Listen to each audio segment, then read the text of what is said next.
Democrats' hopes of taking control of the Senate have been boosted by Mark Kelly's win in Arizona. As we mentioned, Kelly defeated Republican Senator Martha McSally there. Democrats had zeroed in on the seat early as one they felt could be flipped. But other targets aren't faring as well for the party. Republicans have fended off Senate challengers in crucial states, but haven't locked down the seats needed to keep the majority just yet.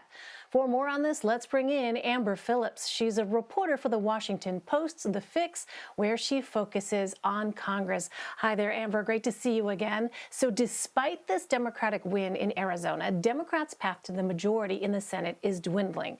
Where do their chances of flipping the chamber stand now? Yeah, that's right. It's dwindling, but they did get two extra shots, one of which they knew they were going to have, another that they were hoping they would have in Georgia. It's likely that two Senate races in Georgia will go to runoffs in January. That's because Democrats were successful at keeping the Republican incumbent senators below 50%. That was really easy to do in one, Kelly Loeffler's attempt at an election, a special election, because there was a big number of candidates, so nobody got 50% or anywhere near it. But that was more difficult for Democrats to do in trying to unseat Senator David Perdue. It was him, and then the other main candidate, Democrat Jon Ossoff. And as vote counts are coming in these populous Democratic counties in Georgia, we're seeing the race now for Biden. That has also meant that the vote counts have knocked Senator David Perdue away from 50%. So there's two chances in January for Democrats to try to knock off these senators. I will say I talked to strategists on both sides, and I'd rather be the Republicans, Elaine, in this than the Democrats. That's because the Republicans just got more raw votes this week than the Democrats did. That's interesting. All right, we'll be keeping an eye on that. Well, Democrats also lost some ground in the House. Despite projections, they would pick up seats. And you write that a potential takeaway for the GOP is that embracing Trumpism actually worked. So how did President Trump help down ballot candidates, even in places he didn't do so well himself? When I talked to strategists, especially the morning after Tuesday night into Wednesday, when everyone was surprised at how tight this race was at all levels. What they were saying to me is they felt like Trump lifted them up in a way they weren't expecting. That, voters' disapproval of him handling the coronavirus just wasn't as big of a drag as they thought, especially in places where Republicans were playing defense that had voted for Trump strongly in 2016. South Carolina Senate race, but let's talk about the House. Republicans managed to unseat Democrats in Oklahoma, in South Carolina, in New Mexico, in these really conservative areas that Democrats were trying to hang on to. And so what I saw when I heard Republican leaders speak and heard when I talked to strategists is they looked at a surprise win in 2016 for the president and for them, a surprise better than expected performance in 2020 for the president and for them. And the connection they made was Trump was on the ballot and able to connect with voters that we just haven't been able to.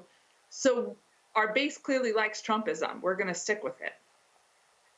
Yeah, it was so interesting to read some of those quotes from the minority leader, Kevin McCarthy.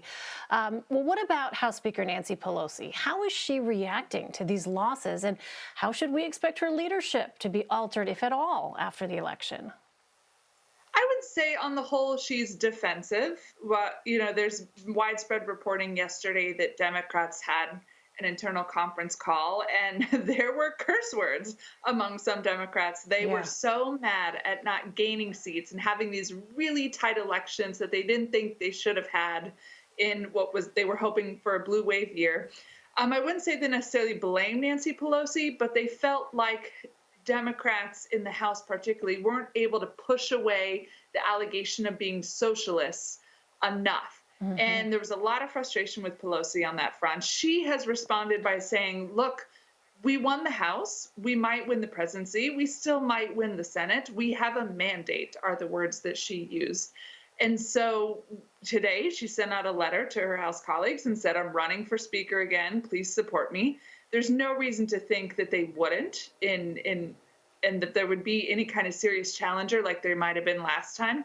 But I will say there is a lot of frustration among House Democrats, particularly the moderates, for just the overall messaging this election cycle. Yeah, I remember reading Yeah. that too. And right, there was shouting and there were curse words in that call. And you can see from the people who were speaking, the lawmakers, the pull that Nancy Pelosi must be feeling when you have such passionate folks on the left, you have passionate folks in the middle who are really trying to all be under the same tent of the Democratic House caucus. It just seems like she's almost in a very, almost some would say, the impossible position here of trying to kind of bring all those interests together. I don't envy her. I think that's exactly right, Elaine. It could get even harder, after Yeah. Democrats felt like they had an election that didn't give them a clear message of where to go. So finally, Amber, President Trump's post-election strategy includes making unfounded claims about ballot fraud. It's leading some congressional Republicans to walk this fine line. How are we seeing GOP lawmakers react to the president's rhetoric? At the very minimum, Elaine, they're largely giving him a pass, especially top Republican leaders. Senate Majority Leader Mitch McConnell tweeted today, I think he felt pressure to come out and talk about this after Trump's extraordinary news conference at the White House last night. And I have the tweet in front of me. He said everything that's factually accurate about how elections work. Every legal vote should be counted. Any illegally submitted ballots should not. You should allow all sides to observe the process. But that was a good example of him trying to thread a really delicate needle. What's new here with President Trump's controversies? Right. He was using these buzzwords that allowed Trump and his supporters to say, oh, even Senate Republican leaders think that things are illegal. And then you have House Minority Leader Kevin McCarthy coming out and saying Trump won the election, which is just not true. Votes are still being counted. That's absolutely right. 270 in the Electoral College. We've been saying it over and over. That's what's required to win. All right, Amber Phillips, great to see you. Thank you so much. Thank you.